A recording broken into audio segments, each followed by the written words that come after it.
성경 말씀 마태복음 5장 13절에 소금이 만일 그 맛을 잃으면 무엇으로 짜게 하리요? 후에는 아무 쓸데없어 다만 밖에 버려져 사람들에게 밟힐 뿐이라 라고 말씀하셨습니다. 또 등이 있는데 이 등에 불이 있어야 높은 등경 위에 올라가는 것이지, 불이 꺼지게 되면은 끌어내려진다라는 말씀도 있습니다. 우리는 세상의 소금이요 세상의 빛인데, 우리가 맛을 잃어버리고 빛을 잃어버리게 되면은 아무 쓸모가 없어지고 세상 사람들로부터 외면당하고 버림받는다라는 그런 말씀입니다. 그러면 우리가 우리 되는 거, 성도가 성도가 되게 하는 이 맛과 빛은 무엇입니까? 예배를 잘 드리는 것입니까? 헌금 생활을 잘하는 것입니까? 아니면 선한 행위를 하는 것입니까? 이 모든 것은 외향적인 것이죠. 본질적인 것이 있단 말입니다. 성도로 하여금 성도 되게 하는 그 본질적인 것, 그것은 바로 예수 그리스도십니다. 우리가 스스로 짠맛을 낼 수가 없습니다. 우리가 스스로 빛을 발할 수가 없습니다. 우리 안에 예수가 있어야 우리는 짠맛, 정말 살맛 나는 인생을 살 수가 있게 되는 것이고, 우리 안에 예수가 있어야 우리는 진정으로 빛을 낼 수가 있게 되는 것입니다. 우리 안에 예수가 없다라면은 우리는 정체성을 잃어버리게 되고, 그리고 방황하는 인생을 살게 되는 것입니다. 오늘 본문 말씀에 보니까 예수를 잃어버린 두 사람에 대한 이야기가 나옵니다. 예수님의 육신의 부모였던 요셉과 마리아입니다. 요셉과 마리아는 유대의 전통을 따라서, 율법을 따라서 유월절을 지키기 위해서 예수님과 그리고 많은 자녀들을 데리고 예루살렘 성전에 올라갔습니다. 명절을 잘 지키고 나서 이제 요셉과 마리아는 많은 인파에 섞여서 고향으로 돌아갑니다. 마을 사람들과 친족들과 함께 여러 가지 인생의 이야기를 나누면서 고향으로 내려가고 있는데, 하루길을 갔을까요? 날이 저물러서 이제 유숙하려다 보니까 그만 예수가 없는 겁니다. 어떤 사람이 이런 질문을 합니다. 어떻게 부모가 아이를 잃어버릴 수 있을까? 의아해하는 사람이 있습니다. 그런데 또 그럴 것이, 마가복음 6장에 보니까 예수님에게는 4명의 형제가 있었습니다. 야고보, 요셉, 유다, 시몬. 그리고 예수님에게는 다른 누이들도 있었더라. 그 누이들이 몇 명인지 알지 못하지만 복수로 누이들이라고 얘기했으니까 적어도 2명 이상인 것입니다. 이렇게 보았을 때 요셉과 마리아는 예수님을 포함해서 적어도 7명의 자녀를 데리고 있었던 것이죠. 예수님의 그 당시에 나이가 12살이었으니까 그 밑으로는 한참 손이 많이 가는 그런 동생들로 즐비하게 있었다는 얘기입니다. 한 번은 제가 아이 넷이 있는 제 친구와 함께, 그 가족과 함께 여행을 간 적이 있습니다.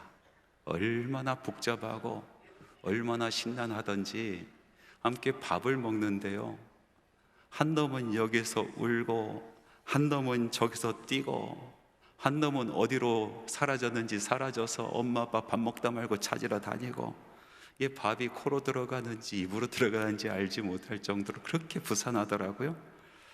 제가 그 뒤로 다둥이의 부모님들을 존경하기 시작했습니다. 참 훌륭하십니다. 그 어려운 일들을 감당하고 계십니다.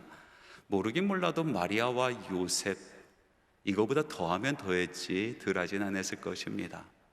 많은 짐을 지고 머리에 이고 등에 지고 양손에 아이들 붙잡고 거기 가지 마라, 따라와라, 어디 가라 하면서 7명도 넘는 그 자녀들을 데리고 고향으로 내려가고 있으니 얼마나 신난했겠습니까?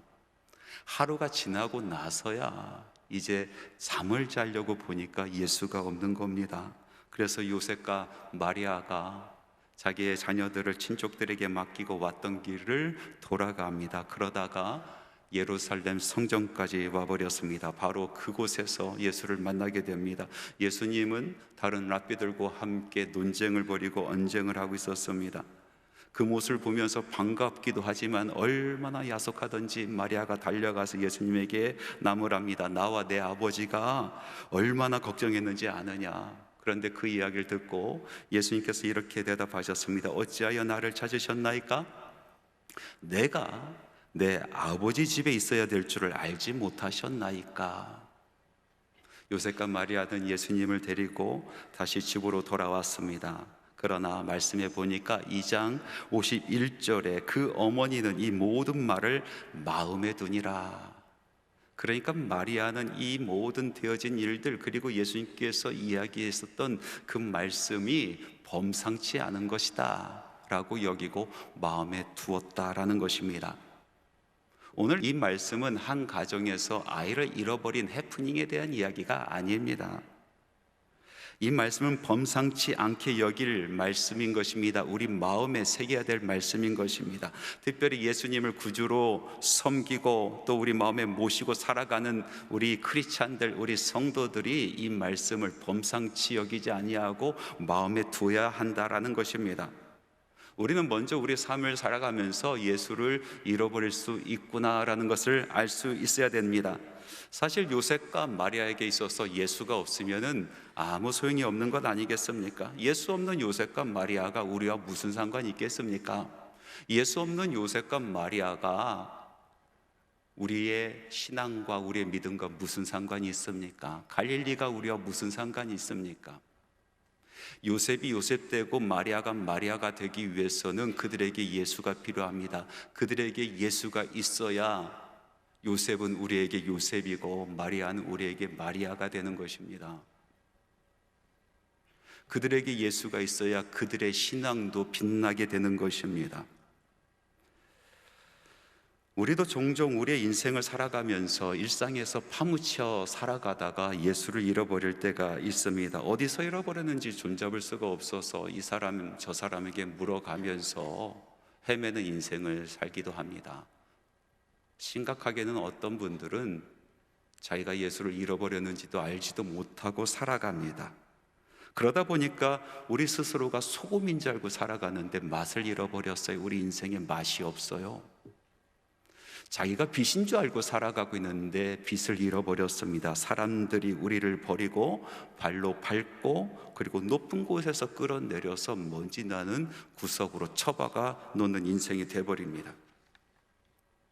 몇 해 전 미국의 한 리서치 기관에서 교회의 성도들과 목회자들을 대상으로 설문조사를 하고 발표한 것이 있었습니다. 그 질문이 여러 가지 있었는데 그 중에 하나가 교회에게 바라는 것은 무엇인가 였습니다.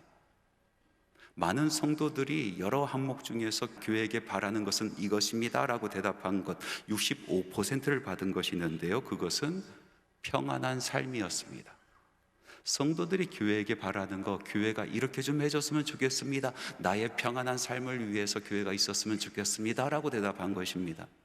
반면에 목회자 75% 이상의 목회자가 이것이 중요합니다, 이것이 교회입니다 라고, 또 교회에게 바라는 것은 이것입니다 라고 대답한 것은 교회의 부흥이었습니다. 이 이야기는 무엇입니까? 성도들은 신앙생활하면서 교회로부터 편안한 삶을 얻기를 원합니다. 그런데 목회자들은 그것이 신앙생활의 전부가 아니라 우리는 영혼을 구원하고 선교하고 교회가 예수 믿는 사람들의 수로 점점 부흥해가는 것이 맞다라고 대답을 하는 것이죠. 이것은 미국의 교회, 미국의 성도들을 대상으로 설문조사한 것이지만은, 그러나 제 생각에는 오늘날 한국 교회도 동일한 현상이 벌어지고 있다라고 생각이 듭니다. 많은 성도들이 자기 삶이 너무나 힘들고 바빠서 교회에게 바라는 것이 무엇이냐 하면은 바로 평안한 삶입니다. 찬양을 통해서 평안을 찾기를 원합니다. 말씀을 통해서 위로받기를 원합니다. 선교하고 전도하고 양육받는 것에 별 관심을 두지 않습니다. 그러나 제 정신이 있는 목회자라면은 100이면 100 모두가 교회에게 바라는 것은 부흥이다라고 대답할 것입니다. 영적으로 부흥하기를 소망합니다. 성도들이 조금 더 열심히 봉사해 주기를 원합니다. 전도하기를 원합니다. 선교하기를 원합니다. 양육받기를 원합니다. 말씀 훈련 받기를 목회자들은 사모하고 있는 것입니다. 한 교회에서 함께 예배드리고 한 교회를 섬기고 있는데 목적이 다르단 말이죠. 평신도들의 목적이 다르고 목회자들의 목적이 다른 것입니다. 그러다 보니까 은근하게 이 둘 사이에 갈등이 있습니다. 교회가 교회되기 위해서, 정말 참 교회되기 위해서 우리가 정말 부여잡아야 되는 거, 그것은 성도의 평안한 삶도 아니고 교회 부흥도 아닙니다. 교회의 본질, 교회가 초점을 맞추고 부여잡아야 되는 것은 예수 그리스도십니다. 만일 예수 없이 여러분의 삶이 안락하고 평안하다라면 그것은 거짓된 안락이요 거짓된 평안일 뿐입니다. 만일 어느 교회가 예수 없이 부흥했다라면 그것은 거짓된 부흥이요 거품일 뿐인 것입니다. 예수 없는 평안이 있을 수 없고 예수 없는 부흥이 있을 수 없는 것입니다. 교회가 교회되기 위해서는 바로 예수 그리스도가 그 중심에 있어야 되는 것입니다. 우리 주 예수 그리스도께서 우리 안에 계실 때 비로소 우리는 세상이 줄 수 없는 평안을 누릴 수가 있게 되는 것입니다. 우리 주 예수 그리스도께서 교회 중심이 되어 주실 때에 우리는 세상에서 경험치 못하는 우리 심령의 부흥을 누릴 수가 있게 되는 것입니다. 혹시 여러분 예수 없이 살아가고 계십니까?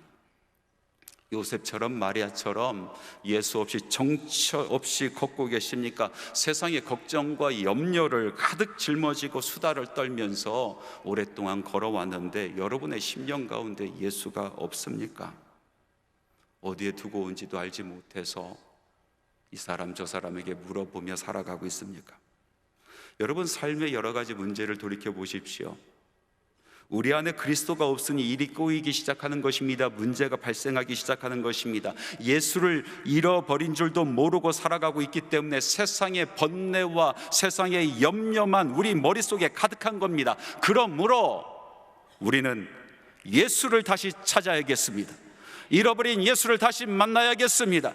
굽이 돌아 달려온 인생길 다시 돌이켜서 잃어버린 예수를 다시 만나고 예수를 다시 찾아야 되는 것입니다. 그러면 어떻게 예수님을 다시 찾을 수가 있을까요? 여러분, 길을 잃었을 때 제일 먼저 제일 빨리 길을 찾는 방법은 잃은 그곳으로 돌아가는 것입니다. 예수를 잃어버렸으면 잃은 그곳으로 돌아가는 것입니다. 그런데 여기 요셉과 마리아의 답답한 모습을 한번 보시기 바랍니다. 자기들 품속에 예수가 없는 것을 발견하고 그들이 한 일이 무엇입니까? 오늘 같이 읽은 말씀 누가복음 2장 44절 말씀 다시 한번 보기를 원합니다. 동행 중에 있는 줄로 생각하고 하룻길을 간 후 친족과 아는 자 중에서 찾되, 예수를 어디서 찾았다고 합니까? 친족과 아는 자들 중에서 예수를 찾았다. 그런데 그곳에 예수가 있습니까? 결과가 어떻게 됐습니까? 방금 읽은 이 말씀 2장 44절 말씀에 또 이런 말씀이 있습니다. 동행 중에 있는 줄로 생각하고 하룻길을 간 후, 그러니까 예수님을 잃어버리고 나서 하루가 지났다라는 거예요. 하룻길을 간 후에 예수 잃어버린 것을 알았다라는 것입니다. 예수를 바로 찾을 수 있는 길을 곧바로 갔다라면 하루 후에 예수를 찾을 수 있어야 되는 것입니다. 그런데 말씀해 보니까 2장 46절에 이렇게 기록되어 있습니다. 사흘 후에 성전에서 만난즉, 예수를 잃어버린 지 하루가 되었는데 친족과 아는 사람들 중에 이리저리 물어가면서 예수를 찾다 보니까 사흘 후에나 예수를 만나게 되었다라는 것입니다. 엉뚱한 곳에서 예수를 찾다 보니까, 헤매고 다니다 보니까 시간 낭비하였다. 성경 말씀은 분명히 우리에게 알려주고 있는 것입니다. 이것이 예수를 잃어버리고 시험 든 사람들의 특징 아니겠습니까? 예수를 잃어버린 그리스도인들이 항상 범하는 일인 것입니다. 예수를 잃어버렸으면, 그래서 삶의 평안이 없으면, 그래서 우리의 심령 가운데 부흥이 없으면 바로 예수님 계신 그곳으로 달려가야 되는 것입니다. 예수님께서 하신 말씀처럼 내가 내 아버지 집에 있는 것을 생각하지 못하였습니까? 아버지의 집으로 달려가야 되는 것이 맞습니다. 엉뚱한 곳에서 답을 찾지 마시기 바랍니다. 이 사람 저 사람 붙들고 물어봐야 소용없습니다. 왜 나는 이렇게 평안이 없을까? 왜 내 인생은 이렇게 배배 꼬여 있을까? 왜 내 심령은 오늘날까지 정처 없이 떠돌고 다니고 있을까? 사람들에게 물어서 뭐합니까? 물어보면 물어볼수록 평안 없는 삶, 부흥 없는 심령, 답 없는 인생뿐, 더 이상 대답을 들을 수가 없습니다. 예수를 찾을 수가 없습니다. 구약 성경에 보면은 하나님의 사람이 하나님을 잃어버려서 낭패를 겪고 있는 모습이 낱낱이 그려져 있는데요, 바로 사사기의 이야기입니다. 사사기의 마지막 이스라엘의 모습을 보면은 이것은 하나님의 사람인지 아니면 하나님을 알지 못하는 사람인지 구분을 할 수 없을 정도로 처절하게 망가져 있습니다. 차라리 하나님 없는 사람이 낫지, 하나님 율법이 없는 사람들이 낫지, 이스라엘의 영성은 완전히 바닥을 쳤습니다. 그런데 이런 이스라엘을 다시 일으킨 사람이 있었습니다. 그것은 마지막 사사였었던 사무엘입니다. 사무엘을 인하여 다시 이스라엘의 평안이 찾아오고 부흥이 찾아왔습니다. 사무엘이 그럴 수 있었던 이유는 바로 잃어버린 하나님을 찾았기 때문에 그렇습니다. 어디서 하나님을 찾았습니까? 바로 언약궤 앞에서 하나님의 말씀이 여전히 살아있는 성전 안에서 하나님께서 여전히 기다리고 계신 사람을 만나겠다고 약속하신 시은자 앞에서 그곳에서 하나님을 찾았습니다. 그때 상황을 사무엘상 3장 1절에서 3절 말씀은 이렇게 표현하고 있습니다. 우리 같이 한번 읽어보겠습니다. 아이 사무엘이 엘리 앞에서 여호와를 섬길 때에는 여호와의 말씀이 희귀하여 이상이 흔히 보이지 않았더라. 엘리의 눈이 점점 어두워가서 잘 보지 못하는 그때에 그가 자기 처소에 누웠고 하나님의 등불은 아직 꺼지지 아니하였으며 사무엘은 하나님의 궤에 있는 여호와의 전 안에 누웠더니, 이스라엘이 얼마나 타락했는지, 그 시대가 얼마나 어두웠는지 삶 가운데 하나님의 말씀이 이상하게 보이지 않았더라. 제사장까지도 눈이 멀어서 어떤 것이 참이고 어떤 것이 그런 것인지 영적으로 분별하지 못하였더라. 그러나 한 가지 소망을 품을 수 있는 것이 있었는데 하나님의 법궤 앞에 하나님의 등불이 꺼지지 아니하였더라. 왜 그 등불이 꺼지지 않았습니까? 사무엘이 그곳에서 예배자로 서 있었습니다. 에봇을 입고 하나님을 찬양하기 시작하였습니다. 말씀을 사모하고 하나님을 기다렸습니다. 때가 되면 그때 그곳으로 달려가서 하나님의 이름을 부릅니다. 저 왔어요 하나님, 사무엘 왔습니다. 기도에 불이 꺼지지 않기 위하여 제가 이 자리에 섰나이다. 주의 제단에 불이 꺼지지 않게 하기 위하여 제가 이 자리에 섰나이다. 그 앞에 서 있었고 그 앞에 누워 있었습니다. 그런 사무엘에게 하나님께서 나타나시고 하나님께서 그를 찾아와 주셨습니다. 그곳에서 사무엘은 하나님을 만났습니다. 하나님을 다시 찾았습니다.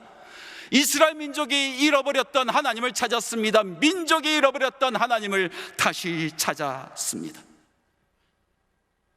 우리에게 문제가 발생하면 우리는 사람을 찾습니다. 이곳저곳 묻습니다.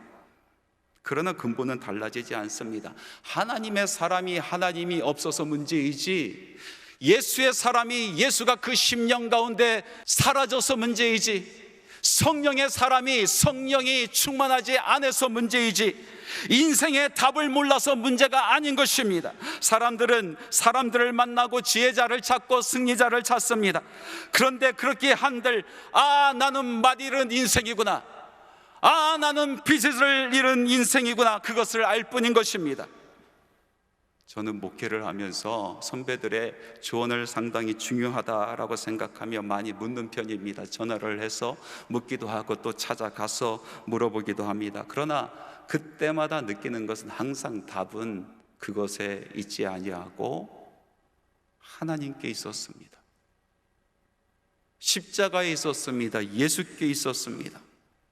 제가 모든 것을 내려놓고 홀로 앉아서 예배자로 서 있었을 때에, 엎드려서 기도자로 하나님 앞에 나아갈 때, 무릎으로 나아갈 때에 주의 제단에 불이 꺼지지 않기를 소망하면서 그곳에서 몸부림치면서 하나님의 이름을 부를 때에 그때 예수를 만날 수 있었습니다. 그때 예수를 다시 찾을 수가 있었습니다. 모든 문제가 해결될 수 있었습니다. 어떤 사람은 물어봅니다. 왜 예수가 답이냐? 왜 예수가 답일까요? 예수님께서는 우리의 눈을 뜨게 하시는 분이시기 때문에 그렇습니다. 영적으로 어두워서 정말 참이 무엇인지 구분하지 못하는 우리들의 눈을 뜨게 하시는 분이 바로 예수 그리스도십니다. 그래서 진짜를 보게 하십니다. 허상이 아니라 진상을 보게 하십니다. 진짜를 보게 하시는 것입니다. 지독한 무신론자였었다가 예수 만나서 하나님의 사람이 된 C.S. 루이스라는 작가가 있습니다. 많은 미국 사람들이 좋아하고 존경하는 그런 기독교 변증가기도 합니다.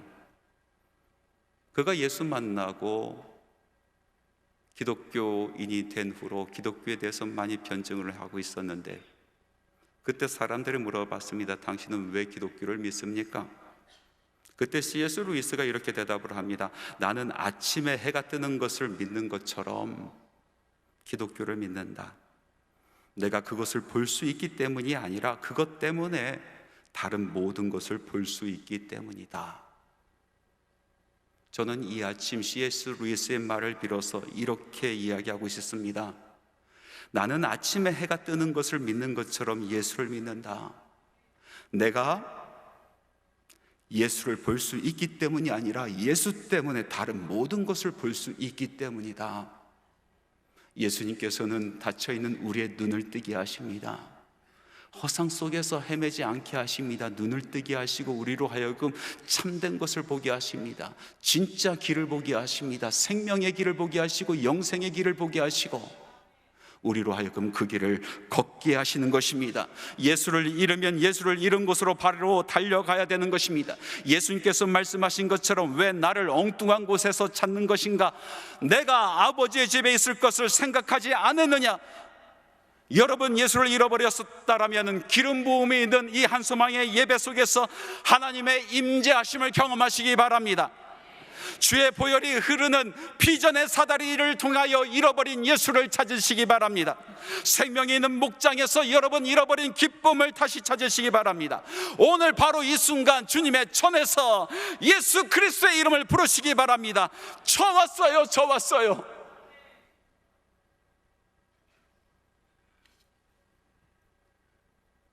주님, 저 왔습니다. 주의 제단에 불이 꺼지지 않기를 소망하며 오늘 이 자리에 섭니다. 엉망진창인 인생도 좋습니다. 온몸에 더러운 것이 묻어있는 인생도 좋습니다. 세상 살면서 실패와 실패를 거듭하여 눈을 들어 하늘을 볼 수 없는 그런 처지에도 좋습니다. 예수께로 달려오십시오. 십자가로 나오십시오. 눈을 들어 예수를 만나십시오. 예수님을 다시 찾으십시오. 예수 안에 방법이 있습니다. 예수 안에 치유가 있습니다. 예수 안에 길이 있습니다. 말씀을 맺겠습니다. 한 권사님께서 저를 보더니 쭈뼛쭈뼛 하다가 제게 다가와서 이렇게 이야기합니다. 목사님, 저 정말 옛날에 뜨거운 신앙생활을 하는데 요즘에 마음에 기쁨도 없고 평안도 없고 예배에 감격도 없고 기도의 자리가 너무나 힘들고 내 마음에 부흥이 없습니다. 그래서 제가 물어봤어요. 얼마나 되셨습니까? 생각하더니 한 10년쯤 된 것 같아요. 그러면서 이렇게 얘기합니다. 그래도 목사님, 저 예수님 믿어요. 괜찮은 거죠? 저는 대답했습니다. 아니요, 권사님 괜찮은 거 아닙니다. 예수가 그 10년 가운데 있으면 기쁨이 사라지지 않습니다. 예수가 정말로 권사님의 삶에 있으면 평안이 사라지지 않습니다. 심령의 부흥이 식어지지 않습니다. 문제인 것입니다. 큰 문제인 것입니다. 본질을 잃어버린 것입니다. 사랑하는 성도 여러분, 본질을 잃어버리면 모든 것을 잃는 것입니다. 우리로 우리 되게 하는 것, 성도로 하여금 성도 되게 하는 것, 교회로 하여금 교회 되게 하는 것, 그 본질, 우리의 믿음의 본질은 예수 그리스도입니다. 우리의 분주한 삶을 통하여 많은 세상의 염려 때문에 정처 없이 걷다가 요셉과 마리아처럼 예수를 잃어버리셨습니까? 오늘 그 예수님을 다시 만나시기 바랍니다. 오늘 이 시간 예수를 다시 찾으시기 바랍니다. 예수님은 성전에 계십니다. 예배의 자리에 계십니다. 예수님은 거룩한 곳에 계십니다. 십자가의 보혈이 흐르는 바로 그곳에서 예수님께서 여러분을 기다리십니다.